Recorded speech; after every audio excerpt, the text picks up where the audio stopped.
Maybe wait for another minute and then get started. Um, so I'll introduce myself first. I'm Ahana. I'm a senior studying electrical and computer engineering, and I'll be moderating the panel today. The employer engagement intern who put together this event was Leslie, but she unfortunately couldn't be here. But I'll be moderating the panel today, and I'm really excited. But before we begin, like I mentioned, the this will be recorded, and today's discussion is meant to give you a real insight into careers in the environmental field and this industry. So we're incredibly grateful to have professionals who are dedicating their careers to sustainability and environmental progress. Um, so I'll go ahead and get started because we do have a packed agenda. So here's what we have planned. We'll do our introductions from our panelists first, and then I'll lead a formal Q&A. And after that, we'll open it up for a student question and answer session. So feel free to ask your questions in the chat at that time, or if you want a more personalized interactions, I would urge you to um, use your camera and microphone and raise your hand and ask the question. And we'll also close with final remarks after that. So I think we can get started. Also, if you have any questions during the session, feel free to drop them in the chat. Um, so I would now ask our wonderful panelists to introduce themselves. Maybe we can go the order in which your name appears on the slide.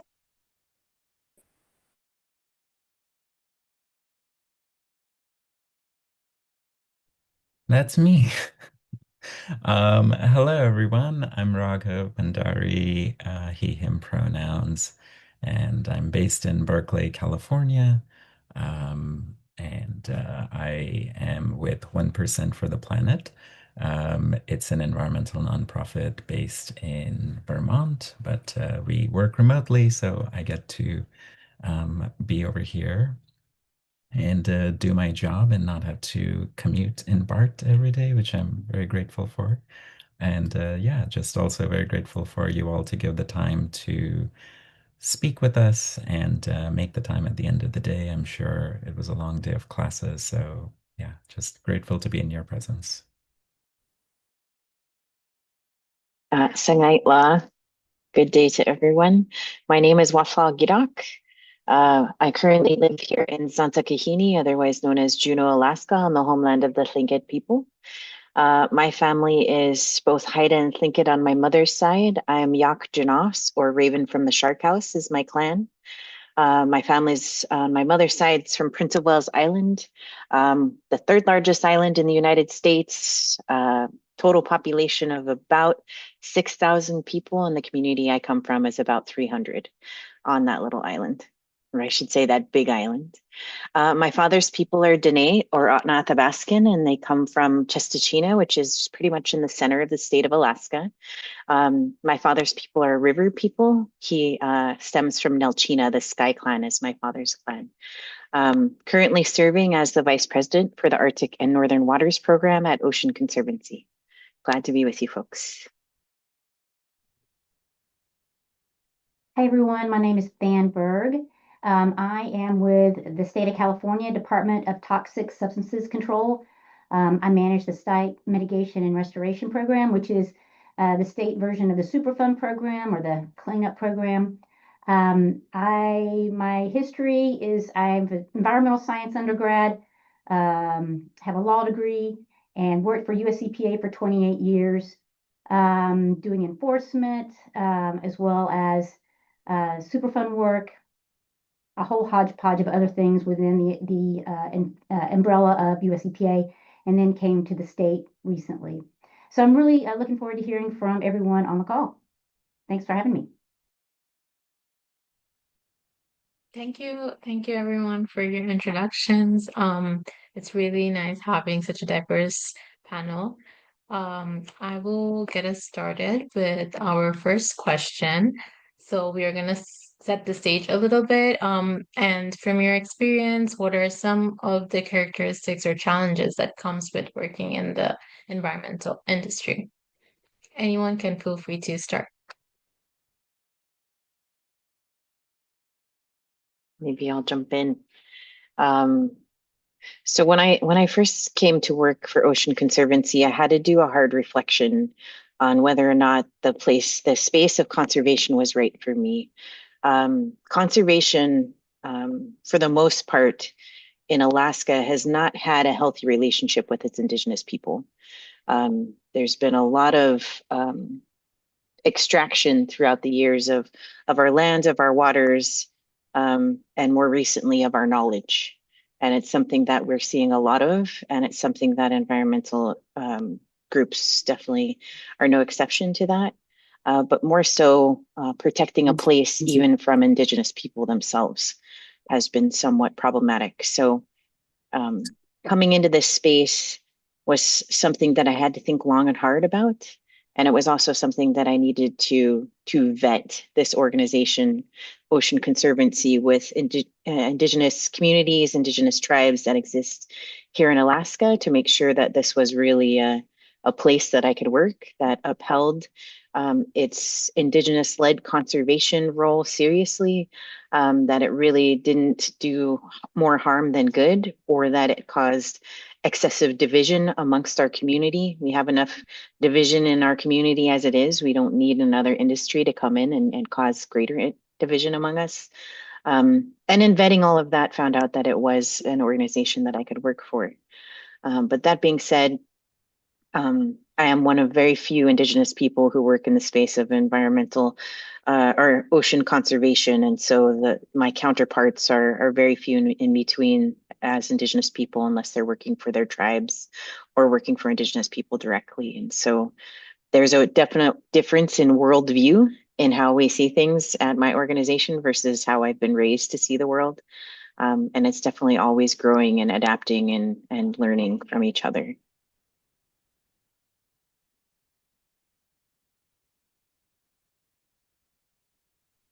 Would anyone else want to add anything to that? Sure, I'll add a little bit of something. So, one of the biggest challenges in the environmental sector is that a lot of our problems are long-term, only have long-term solutions, right? So, and you have to invest in a long-term plan that you have to incrementally attack. And why I say that's a problem is that politics is very short-term. So, I come from the regulatory side. So, people who come into office, they need to produce wins.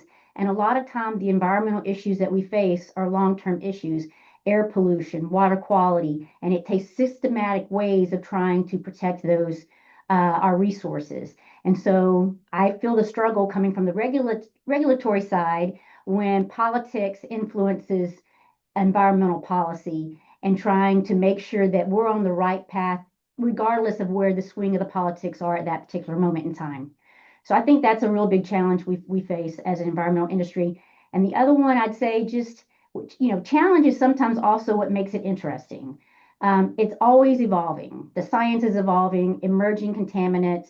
We know more and more best practices change. So I think that though it's a challenge, I also find that it's an exciting industry to be in because it's constantly evolving. So well said. I would build on that. So 1% for the Planet is a 501(c)(3) nonprofit based in Vermont, and it was founded in 2002 by the founder of Patagonia and his friend Craig Matthews from Blue Ribbon Flies. And while they were fishing on the Madison River, they had this epiphany that, wow, this is such a beautiful river and we're having such a nice time. And wouldn't it be a shame if our kids or the next generation would not be able to do the same thing? So it was in that type of an environment that they both made the commitments that 1% of the sales of their businesses, Patagonia and Blue Ribbon Flies, would be committed to donating to vetted environmental nonprofits. 1% of sales is a lot more than 1% of just profits. So since then, 1% for the Planet has certified more than $800 million in impact to verified nonprofits around the world. And there are more than 7,000 such organizations in our network, and 4,000 such businesses around the world in over 100 countries.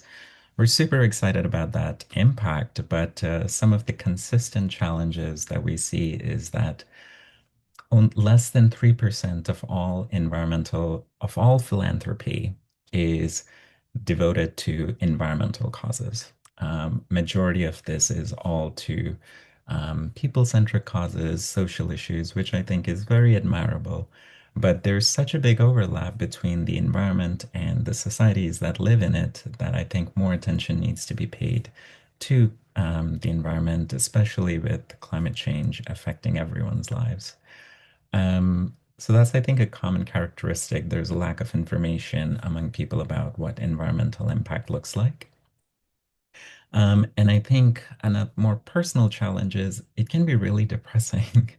You feel very outnumbered, and you just need a really strong community to remind you that there is a long-term plan, kind of like what Thane was saying, and you know, we are stronger together. So I think those are some challenges, and on a macro level, but then also on a personal level that the industry offers. But it's also filled with a lot of determined, happy people. So, you're not alone. Yeah, thank you so much for sharing that. I think it's very important for our students to also know about not just the highlights, but the realities of this field of work. So I'm going to move on to the next question, which is how has your passion for environmental issues influenced your career choices? Or what motivated you to pursue a career catered towards the planet? So I guess each of you can share your own personal story. Anyone can start off, yeah.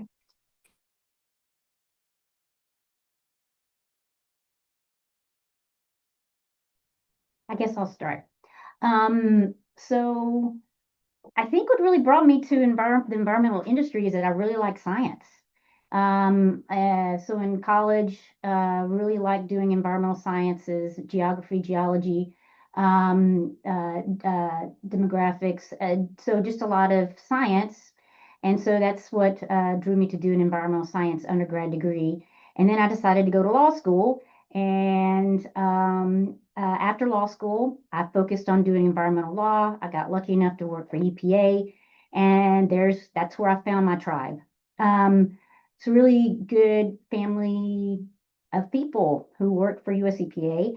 I thought I would go work for the government and then after 3 years go and make a bunch of money doing something like work for a private law firm. And I just never could do it. I enjoy what I do. I love public service. I feel like we make a difference, and it's a good feel good job. So that's my story. That's beautiful. I'm glad you have stuck the course. For me, my professional career has kind of been always on the cusp of nonprofit and business and trying to use our current economic system as a force for good instead of bad. So before I was at 1% for the Planet, I was at Fairtrade USA, another third-party certification nonprofit based in Oakland, California. And again, that the goal of that was to try to bridge together what businesses are doing and verify that so that the people making those products are getting basic living wage and in better working conditions. Prior to that, I was in the ethical jewelry space, and then prior to that, I was in the wholesale precious stones industry. So a whole different lot of hats. But I think what kind of drew me to environmental career and the field of nonprofits in general is that I partly grew up in India as well. And I partly grew up in the Bay Area, but the sights and things you see in India is just very stark and real, and it's something you don't forget. So what I saw somehow stayed in the back of my mind. And I think it's very easy to feel isolated when you're alone, and especially so far away from the things happening on the ground. I just felt like if there was a way that I could have macro impact to people, that would be so nice.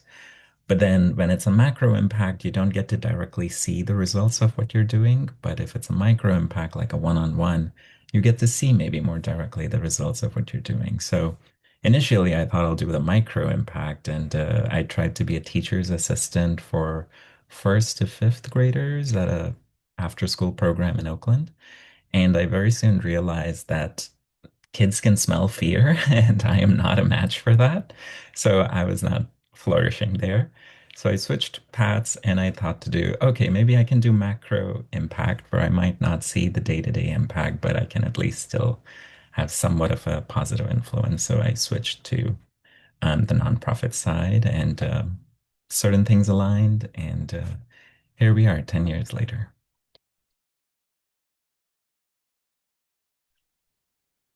So, as a Haras woman or a Haida woman, our legends tell us that Raven or our creator birthed us into the lands that we currently exist on, in Haida Gwaii and on Prince of Wales Island. And so, since time immemorial, since humans existed, we have lived there.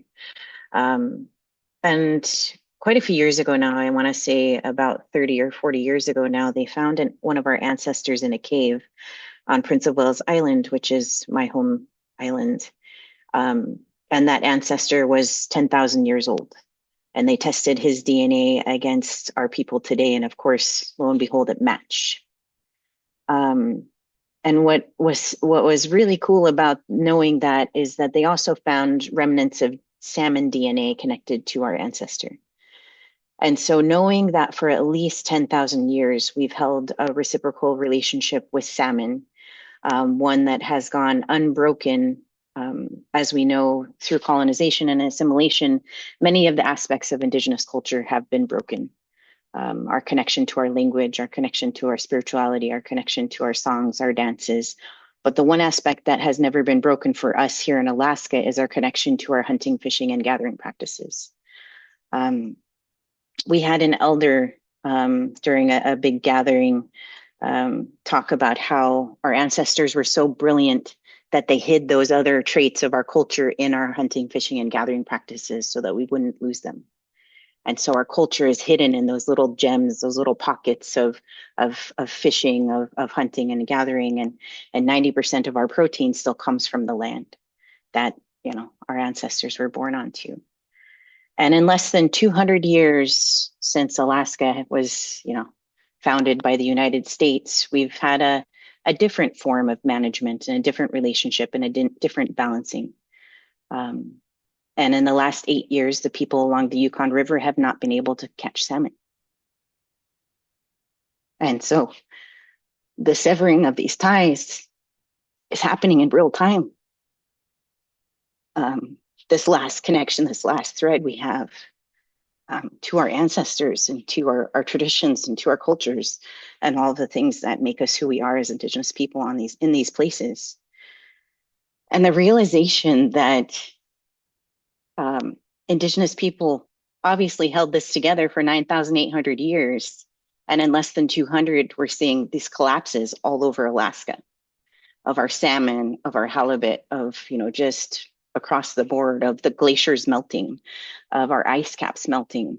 And there's some brilliance to be tapped into there that I think the world is just waking up to understanding. And what I realized over those years is that watching this battle ensue and my ability, I worked for, you know, as a political appointee under Obama in the governor's office here in Alaska. You know, I've worked in so many different spaces in this battle. And realizing that the spaces that our Indigenous people are in are pulling together these giant campaigns with a penny.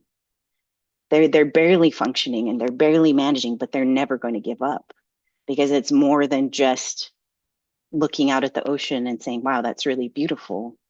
It's our connection to that place. It's our connection and responsibility, that ancestral responsibility that is now bestowed upon us to ensure that future generations have the same connection and that same pathway that we were blessed to have today. And so my connection and my responsibility has always been that I will not be the generation to sever these ties. I will not be that last thread of our ancestry, trying to reach to the future generations. It's not going to be as a result of me not giving every last bit of my energy to ensure that future generations have these same connections. That was beautiful, and it is amazing to hear how each of your personal journeys shaped your professional journeys as well.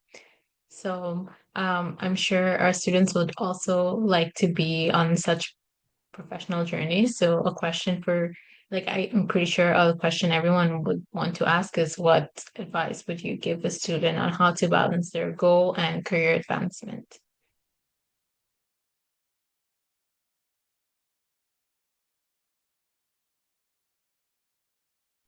I can start this time. I would say that to quote one of our drag queen environmental activists that we worked with in the past, Patagonia, which is a play on the word Patagonia. She said that every movement needs an accountant. What that means is that a movement needs many people and many talents. There is no one right, simple pathway to try to make an impact. If your skills are good at maths and accounting, go help a nonprofit with your accounting skills. If your skills are more in web design, help them update their website. If your skills is in fundraising, if your skill is in project management, whatever it is, there are so many ways that you can help. Um, I think it was someone who said, the person I'm forgetting, but all rivers do what they can for the sea. So just be part of that channel and you will eventually find your way to that good work. Be open to it. So much of what the career chances we get is about timing and things that are outside of our hands. But if you're just open and if you keep trying, good things happen. As my professor in college once said, showing up is half the work. And many times, I think, especially in the beginning part of the career, that's so true. You never know who you'll meet, and the kind of friends you'll make. So just show up.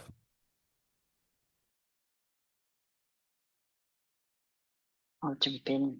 I had a flat foot professor one time tell me that her life motto is that um, something that she kind of keeps as her touchstone is that have I removed myself so far from my own people that my own grandmother wouldn't understand me? Um, and I kind of use that a lot in how I operate and where I kind of check my touchstone too.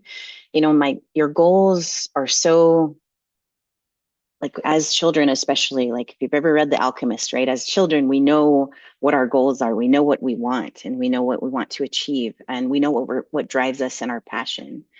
Um, and then as we start getting in the cogs of life and start, you know, getting into the wheel of regulation or the wheel of moving bills or what have you, you start drinking the Kool-Aid of a lot of those systems.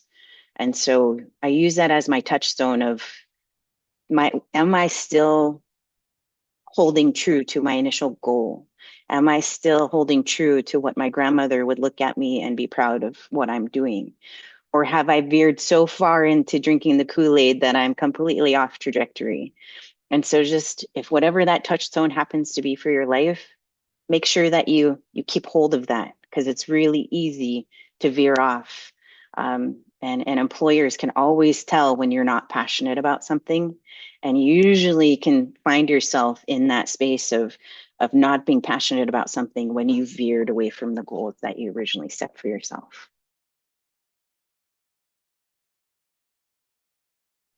Okay, I guess I'll round this up. So mine's going to be extremely pragmatic, boots on the ground kind of stuff.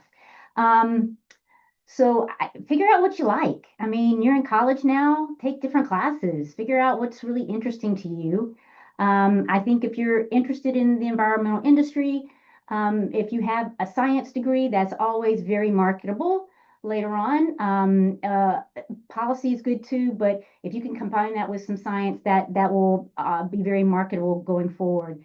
Um, if you can during the summer, you're interested in a certain type of industry or certain type of job, go see if you can work there. Like just even if it's part-time, just go and see what the environment's like and see what the people are like. That'll be very telling as to whether or not you'd want to do that for your for a long period of time.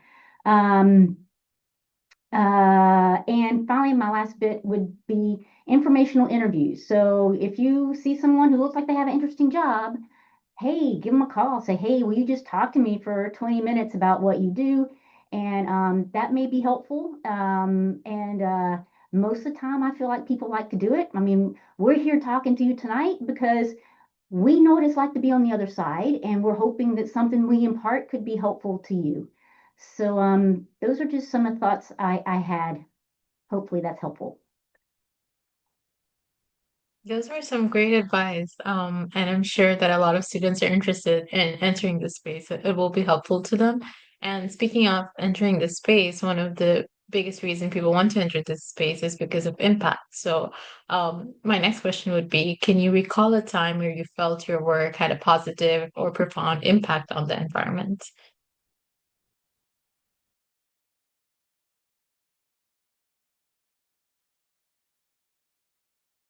I'll jump in. So when Congress settled land settlement with Native people in Alaska, they created corporations to hold the land. It was something that our people didn't go to Congress and say, you know what, sounds great. You should put our land into corporations. We never said that, but for whatever reason, Congress decided they were going to try something new with the land settlements of Indigenous people in Alaska, and so they put, all of this land, millions of acres of land, into corporate trusts. And so these corporations that are for profit, registered under the state law and federal law to turn a profit, are now holding on to our land. And they had to turn a profit. And what is the number one thing they were going to turn to 50 years ago in Alaska? And it still holds true for Alaska today, which is resource extraction. And so the corporation of my mother's people, Sealaska, which is in southern southeast or in southern Alaska, referred to often as the banana belt of Alaska because it is more of a temperate rainforest than anything. And we have big cedar trees and all kinds of beauty here. Our number one go-to was to clear cut our forests, our homelands. And so for almost 50 years, our corporation was clear cutting our homelands and just demolishing our homelands and just really doing everything they could to turn a profit for our people. And a group of us young people said, you know what, that's not going to work. It's not okay. That's not in line with who we are. And so a few of us decided to run for the board. I made it on, and one of my bigger motions in that boardroom was to end clear cutting, to end timber, and we did.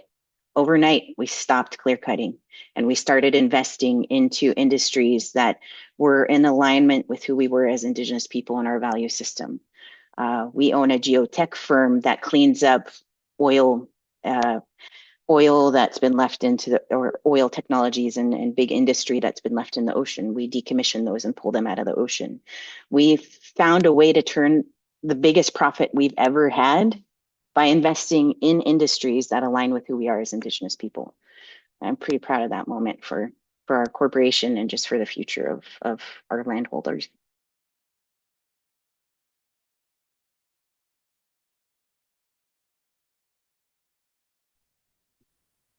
Okay, that's a really hard one to follow, but I'm gonna try. Um, so a lot of my career I've been doing enforcement as a regulator. So cleaning up contaminated land, enforcing against responsible parties, Clean Water Act, so inspections of wastewater treatment plants and things like that, and also Safe Drinking Water Act. And so I don't know who all here remembers Flint, Michigan, but a few years back, Flint, Michigan had a problem with their drinking water. They changed the source of their drinking water, and because of that, the pH in it caused leaching of lead into the drinking water and made a lot of people had lead poisoning. So it really impacted a community that had EJ concerns, and so it really impacted a vulnerable community with children having high lead levels. So and here I work for US EPA, and looking behind the scenes, realizing that we didn't really have a really great national drinking water enforcement program. We weren't doing inspections like we should. We weren't, and when I say we, I mean the global we. I mean as regulators, the federal government as well as states. And so on the federal government side, because it's also a delegated program from implementation by the states, we decided we were going to develop an enforcement program and train people to be inspectors and go out and look at other drinking water systems across the country to make sure that people were being protected. And drinking water, everyone needs it every day, and nothing has as big of a health impact as drinking water. And we got a lot of resistance because it was called enforcement, which in the drinking water world, it's more like a wrench than a hammer. It's about trying to get systems the resources and techniques that they need in order to be compliant with the requirements to make sure that people are drinking safe water. I personally found it really important. It took several years for us to get a program up nationally. I made a lot of great connections across the country with my peers, and I think we made a difference.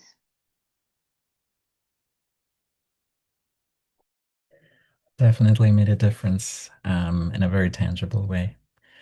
For me, I mentioned that there are more than 7,000 environmental nonprofits in the network of 1% for the planet. Ocean Conservancy is one of them as well, and we love their work as well. And so one of the ways we try to do our work, especially in my role, is that when businesses come to us with some broad outlines of a giving strategy they have. Like, okay, so we know we have to get 1%. These are kind of our broad values. Who should we give to? So they don't have time to go through 7,000 organizations.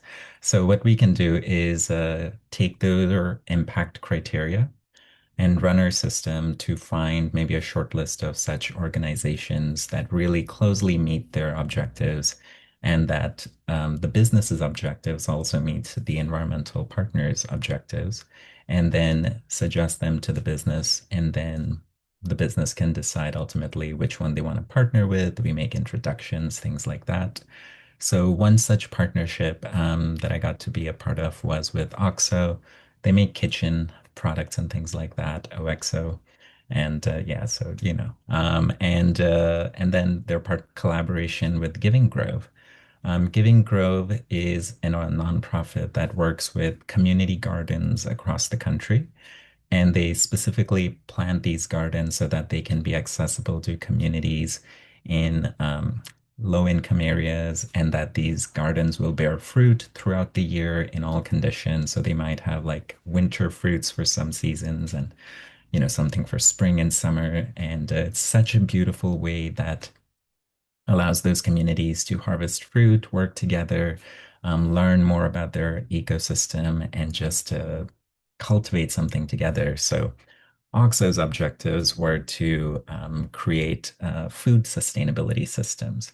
So that partnership has been going really beautifully so far, and it's been just so beautiful to see sometimes the impact reports that they come out with and how many pounds of fruit that these communities have been able to harvest and maybe start a whole new garden and grove where there was none. So that's very heartwarming in terms of that. 1% for the Planet also holds events, actual places where people can get together. And one such event was happening last in 2024 in San Diego at the Natural History Museum. And one of the speakers we had invited to do our keynote closing event was someone from the Thin Green Line Foundation. They are basically supporting all of the park rangers around the world who help protect these national wildlife sanctuaries for the animals.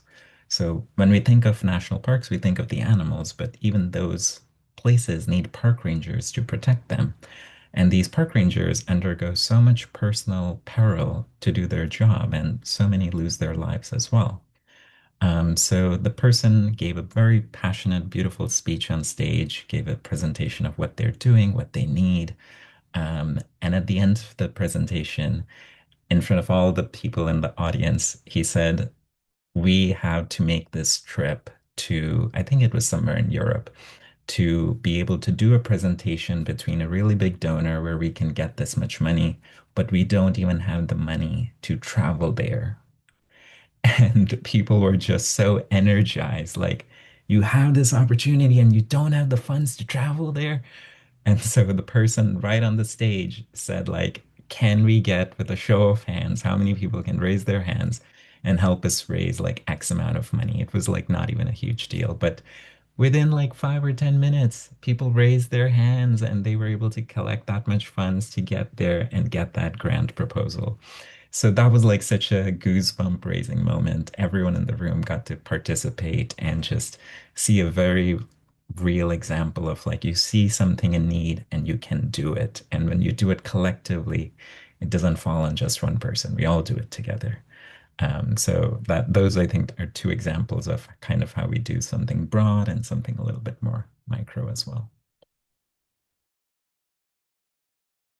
Yeah, those were all very amazing stories, and I'm sure our students enjoyed those too.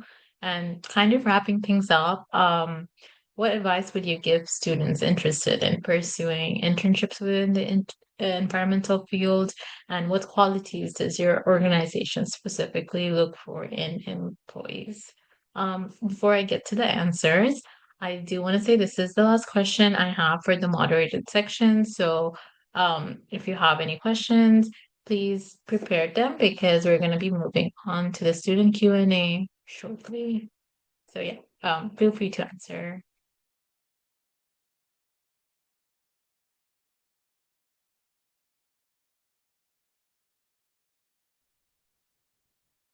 I can say that just try. You don't necessarily need to have an environmental background. I did not have an environmental background. My background is in rhetoric, not connected to the environment at all. But I think eventually you find your way. I think the intention and the will is more important sometimes. Expertise definitely helps. But just I think that passion and curiosity is really helpful. Um, volunteer volunteering, kind of like what Thane said earlier, it's such a great way to understand whether you are a right fit. So many things that I had in my mind that I thought I would enjoy, did not enjoy at all once I started to actually do it. And the best thing about being in college is that you get to sample it without committing to it like you would in a job. It's much easier to try to get an internship and volunteering positions than it would be to get a full-time job at these places. And it saves both sides a lot of time, and you know what you enjoy and what you don't enjoy. What you think you enjoy will also change over time, so just be open to that. It's a beautiful process. And I would also say when you are networking to people on LinkedIn and such, be clear, concise, and kind. So if you applied for a position and you are connecting with someone, just tell them, like, I applied for this role. I like your profile for this reason. That's why I'm reaching out to you. If you could put in a word with the hiring manager, I'd appreciate that so much. That's great. Sometimes people reach out asking for like an informational interview, and what they really wanted was just a referral for the application that they applied. And that doesn't always land in the right way. So, because sometimes the people you're talking to might not be the hiring manager. So if you can just be direct with it, that's so nice. Like people can then just make the referral internally. And if there is something that you actually want to talk to them about through an informational interview, be forthright with that too. People are super kind and helpful, especially in the sustainability world. There's literally 4 degrees of separation. Pretty soon you'll see one person knows another who knows another who knows another. People move out of jobs and they go to other cool places as well. So just start building your network, be forthright, be sincere, and you'll amass a lot of cool, kind friends very soon.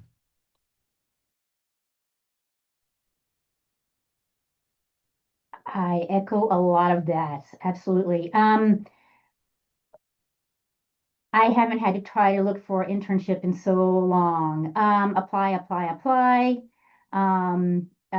look early because some organizations they have to really set it up really super early. Volunteer if you can. If you can combine experiences, private versus public interest, that may be helpful to you in understanding what you like to do. And then as far as like what kind of employees people want. So this is just my personal opinion, but others may feel the same way.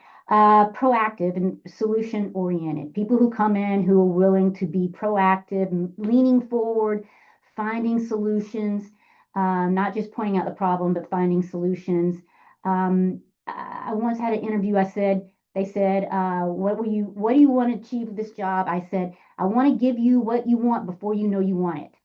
So really trying to proactively look for what the organization needs, what would make this job, just really leaning in, give feedback, have a good attitude, even positive temperament. You know, being bright, being smart, always great. Great attitude takes you so far. It just helps with everything. So those are just a few of my thoughts.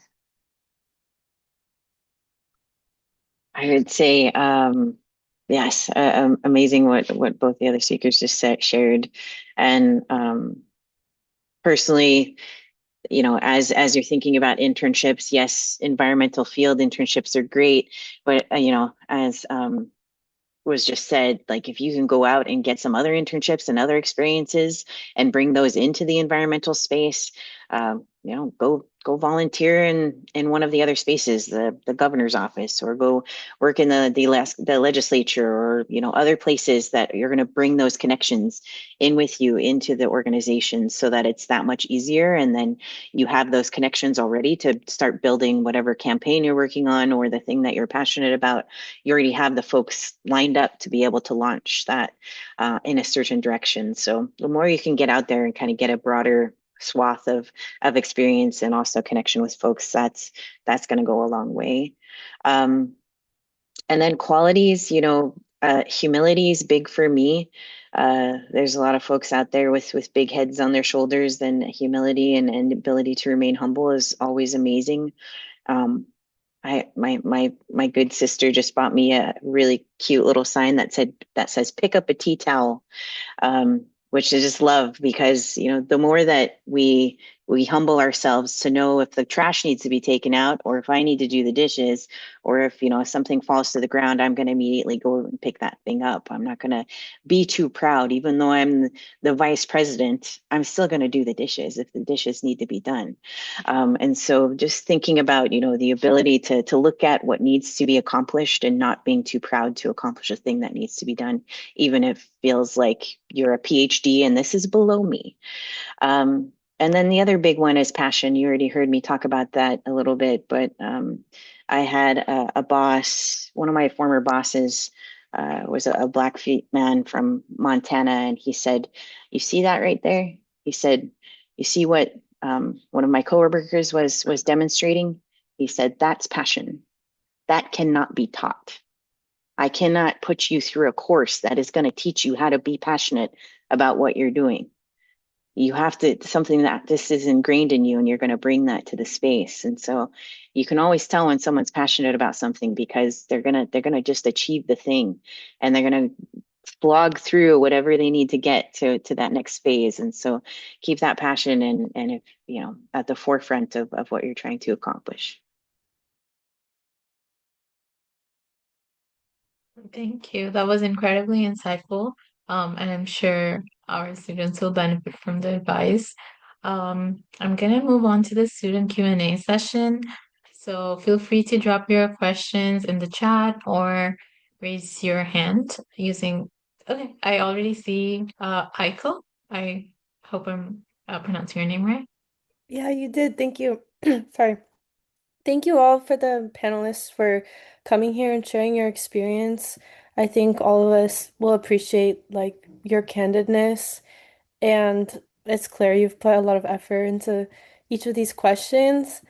My question for you all is something I've thought about when I think about career in conservation is trying to create change from within systems that might be causing these environmental problems versus working outside of these systems or outside of these groups. And so how have you like found the balance between that and like maybe any insight you have on either side?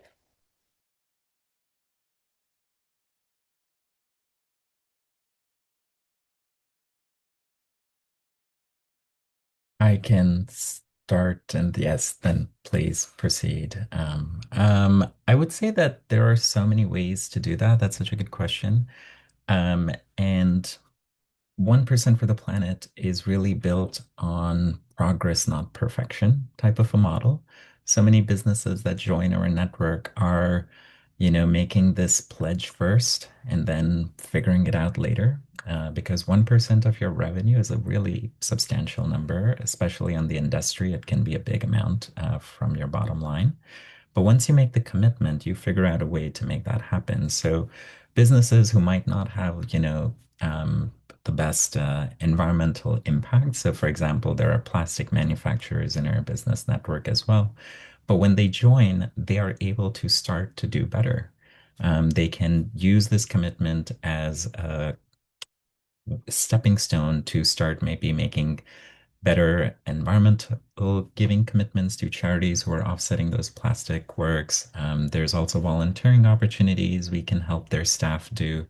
There is in-kind products that they could donate to the charities in our network as well. So progress over perfection, I think, is a great way that our model works, especially for, if you're looking at outside of the environmental sector and trying to do something good. So for anyone here, if you join a company, you can be the change maker at that company to try to influence slowly and steadily different things that the company can do to make it happen. Many times companies just haven't thought about it. It's not that it's a no from them. They just didn't have someone step up and come up with an idea. So you could be that little positive Trojan horse to start making those changes. And then within the environmental sector, I think there is great, sometimes depending on the day, you can feel really happy or you can feel really deflated from the work that you're doing. But having a good group of people around you definitely helps you keep going. Keep telling this that it's the mission of the organization that makes me stay year after year, but it's the people that you work with that makes me come day after day. So having a good circle of people you can lean on is very important.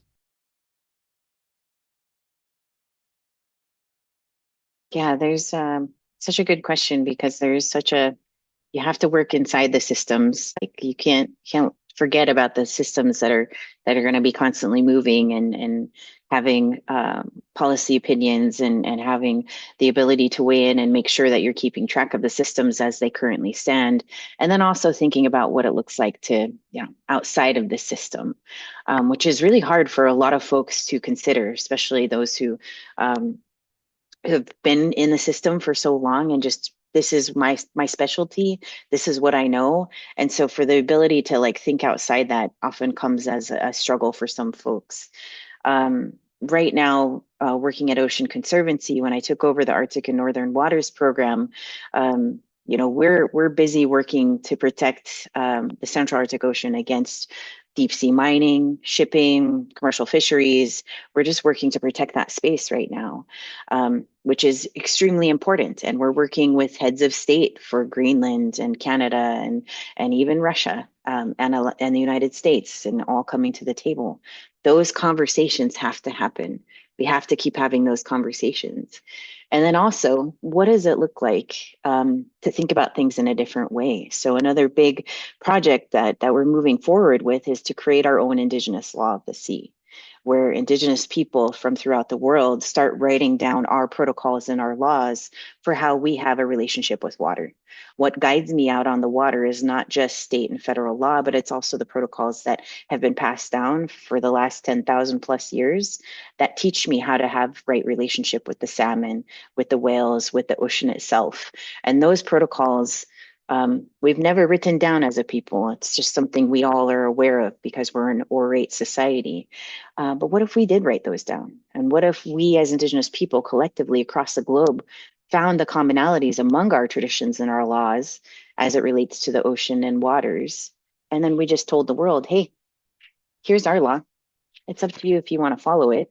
But that's a thinking outside the box. And that's oftentimes hard for people to like, what do you mean a completely set of laws that governments themselves didn't decide upon and come to the table and all of these other things? You're creating your own table? How is that possible? And it's just a realization that sovereignty, as we recognize it in the United States, especially, is not just federal and state, it also exists within the tribal governments as well. So just a different way of seeing the world. And it's important to bring those two, but not lose sight of the piece that's consistently moving forward.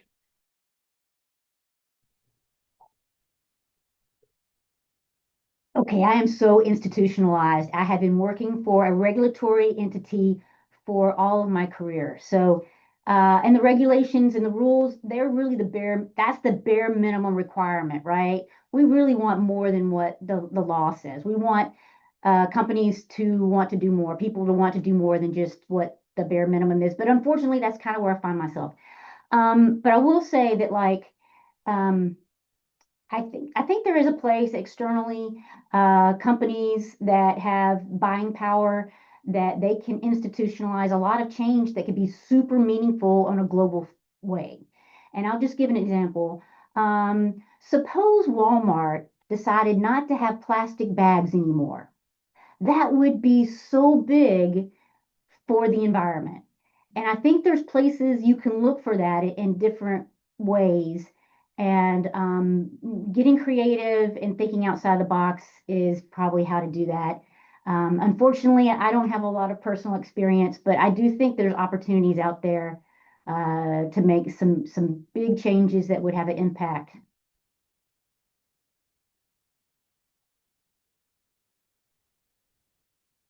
Are there any other questions? You can feel free to drop it in the chat box. Okay, I see one from Hugo. I can read it out. As a USC student, what are the most effective ways I can get immediately involved in conversation and make a meaningful impact?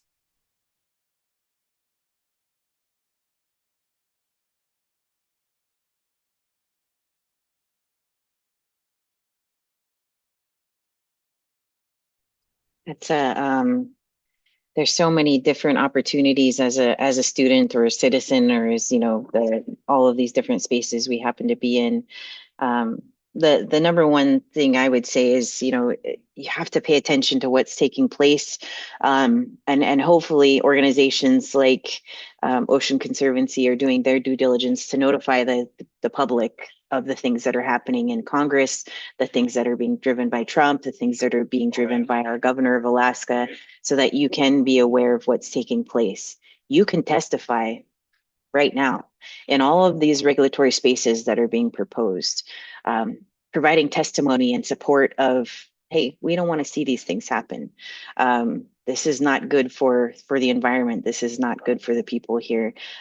Testimony is huge, but writing letters is even better. Having that piece of paper in hand, as a decision maker, like a congressman or a woman is making a decision, is so important, because then they have the piece of paper and they cannot look beyond it. Um, I would say also, as you're thinking about the effective way to be a part of these spaces, um, think about your own personal reflection of why this is important to you. And when I would coach folks on how to testify, it's usually yes, you have to talk about the issue and where you stand on the issue, but it's also talking about your special sauce. Like, what makes you unique to this particular body of work? Like, why is this important to you? And why is this going to stand out to a decision maker when you tell your story as to why they should vote no on A, B, or C? And so think about what your special sauce is and like what your connection to that issue is, and why it's important to not just Hugo as a student, but Hugo as an individual. with all of the different hats that you carry as a member of your family, as a member of your community, as a member of basketball team or whatever you happen to be in. All of these things make you who you are, and all of them are relevant when it comes to adding your story to a particular issue when people are making decisions about it.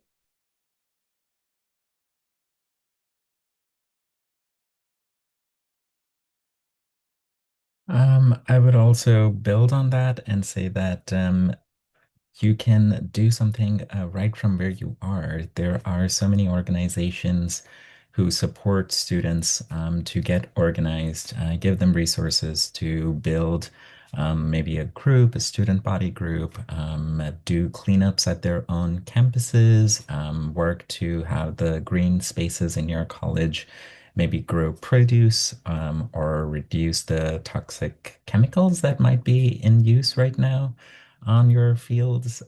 So just a lot of help is available for that.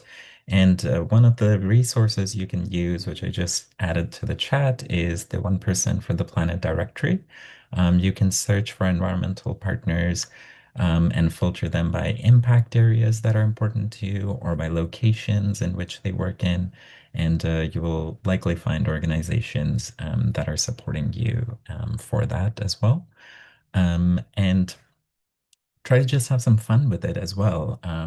It can be very tiring to do this type of work. So if you can get a few people involved, not only will you have accountability buddies on days when you might be a little tired, but you will also maybe inspire some of your friends to join you in that as well. I'm not sure I have a lot more to add. I think that was great answers.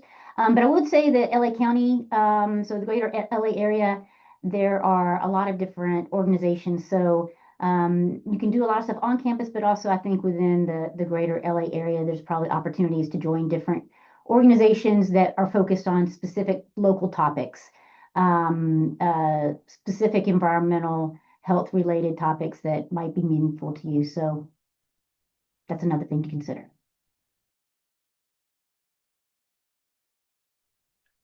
I hope that answers your question, Hugo. I see another hand raised. Sophia, you can go ahead and ask your question.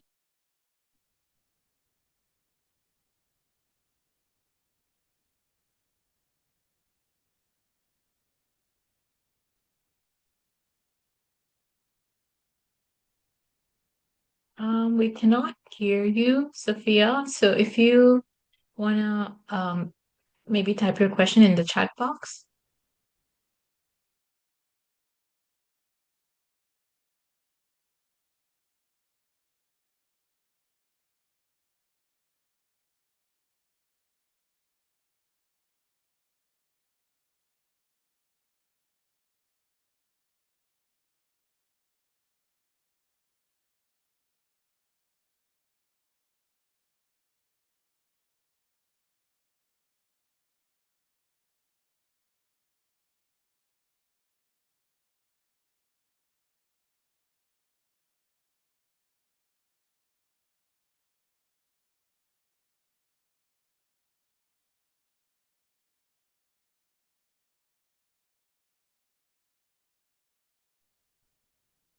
In the meantime, if anyone else has any questions, you can also raise your hand or drop it in the chat box. Sophia, are you able to? Oh, okay. I see your question. I'll read it out. Hi, I'm sorry. I didn't know my mic was working. You're totally good. I think a lot of us are worried about the job market right now, especially with the current administration rolling back a lot of environmental efforts. So I was wondering if you guys have seen that, and what advice would you have for us navigating job applications and the recruitment process?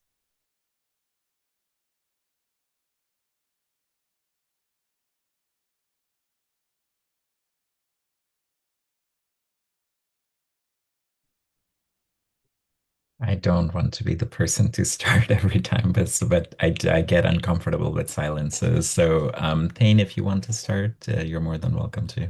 I would just say that I have a lot of empathy for the situation. Yeah. I feeling the administrative rollbacks on things as well. I think the pendulum will swing the other way. It will take a little bit of time, and then the federal government will have to rebuild a bit. But the state government is there, this being fully funded. So there are opportunities on the state side. I left US EPA. I took the Doge. I took the fork in the road, and I went to go work for the state, and I'm having a great experience, enjoy doing it. So, but I do think eventually this pendulum will swing back, and there'll be a rebuild moment in the federal government, and that might be a fun thing to do. Rebuilding means reinventing and probably making it better than it was to begin with. Um, I'm not sure that I have a lot of great advice on navigating job applications in the recruitment process. I think that doing networking the best you can. I think that LinkedIn is one way to do it. I think being very straightforward, having your resume ready, cater your resume to the different positions that you're interested in, and just be resilient. Something will work out. Absolutely, whatever's meant to work out will totally work out. Okay. Great advice. Well, did you want to say something? Please do. Yeah, sorry. I'm getting ready to head into my car, but yeah, I would say there's and I'm going to sound like a broken record here, but as far as tribal governments, they're pretty consistent in terms of if you want to work in a space, you don't have to be from that tribe to work for a tribe, and they're doing amazing work across the United States. And there's 565 nations that exist within the United States, so that's always an option if you're looking for something with a little more stability. As I said before, I mean, we have 10,000 years worth of stability as a track record, and we're not going anywhere anytime soon. So, just as a thought process. Love that note of encouragement. Um, I would build on both of those and say that one, yes, it is hard. Just want to acknowledge that. And having said that, you can get creative. So when you are looking at job applications, even if the work might not be in the industry that you had initially thought of, there are still different ways to see if that business is, doing something good. And one way to do that is to look at a little bit behind the scenes.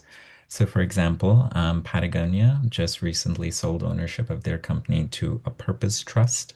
That means they are ensuring that the company will now perpetually exist only for the bylaws of that trust. And so, they will do business in the code of conduct of what that trust stands for. So that's one example.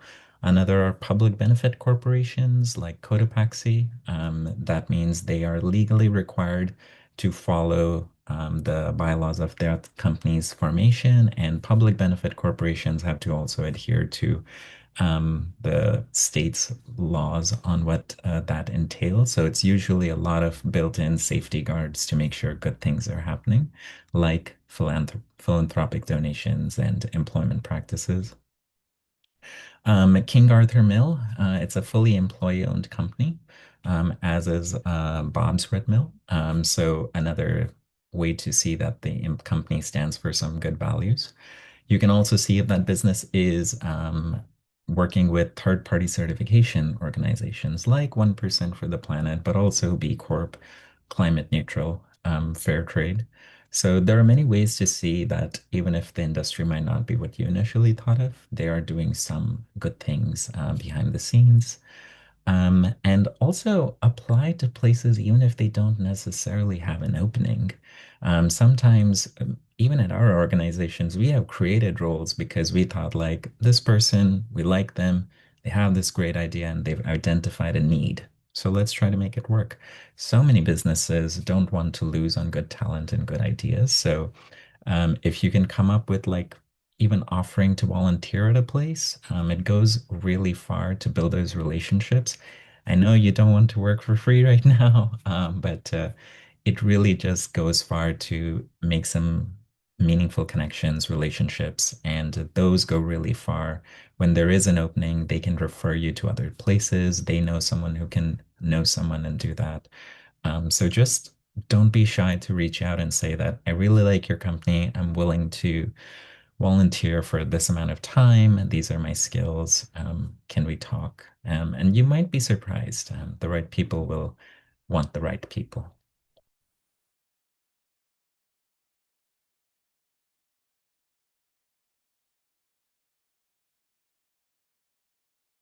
Um, I think Sophia has another message in the chat box. So thank you so much for your answers. I'm also curious about what were your first jobs out of college or just in the environmental space specifically, and what do you think are the most common entry-level jobs out there right now for environmental science majors? I'll take a shot. I went straight from undergrad to law school, and uh, I ended up working for a law professor who used to work for US EPA. So that's kind of how I ended up getting an interview at US EPA, and then there you go. So my situation's probably not very helpful. Um, I know on the regulatory side that we hire a lot of environmental science majors. So I know that those kind of jobs are available that to look in those areas. Um, and then after that, I'm not entirely sure, but I'm assuming that there are other science-related organizations or consulting firms and whatnot that would hire environmental science majors. I'm sorry, I'm not more helpful on that question.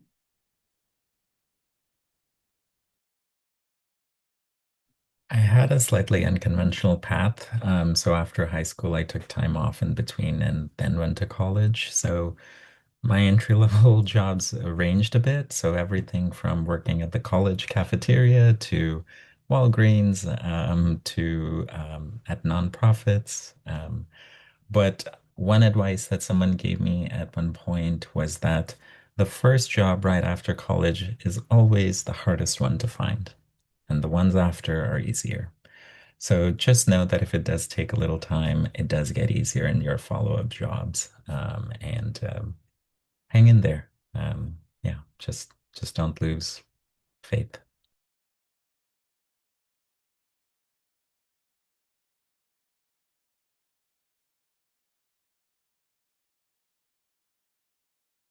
Um, if there aren't any more questions, maybe we can start wrapping it up, but I'll do one last call for questions.